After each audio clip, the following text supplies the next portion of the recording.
Ассалаумағалейкум арнамыздың құрметті қымбаттылары.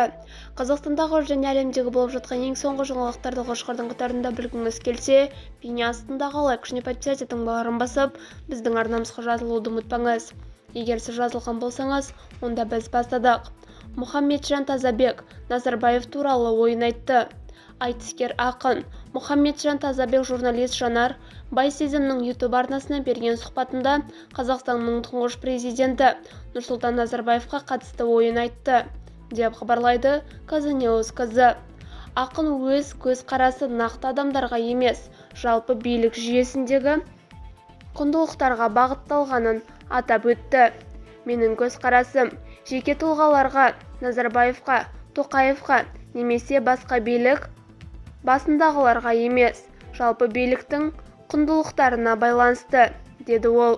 Мұхаммеджан Тазабектің айтуынша, тұңғыш президент ұғымын отбасындағы тұңғыш баламен салыстыруға болады.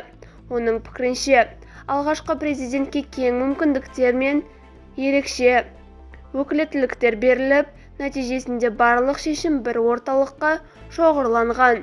Сондай-ақ ақын өткен кезеңдегі қателіктерді тек бір адамның мойнына арту дұрыс емес екенін айтты. Назарбаевтың өзі де мойындаған. Кадрлық мәселеде де, жалпы шешімдерде де қателіктер болды. Кеңестік тапшылық дәуірінен кейін халық молшылыққа ұмтылды. Бұл тек бір адамның әрекетіне байланысты емес, бүкіл қоғамның талпынысы еді. Ол кезде ешкім ешкімді аяған жоқ.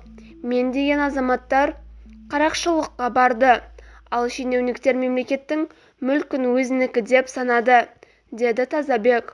Ақынның сөзінше, сол кезеңде шенеуніктерде ықпалды азаматтарды жеке мүддені алға қойған жағдайлар көп болған. Қателіктерді тек бір адамға тағу дұрыс емес, өйткені патшаның жанындағылар сол орта мен жағдайды қалыптастырады. Төмен ойлайтындар адамдарды талқылайды, орташа ойлайтындар оқиғаларды сөз етеді, ал жоғары ойлайтындар құндылықтарды саралайды, дейді. Сондықтан мен барынша құндылық тұрғысынан ойлауға тырысамын, деді ол. Бізді бақылауды жалғастырыңыз.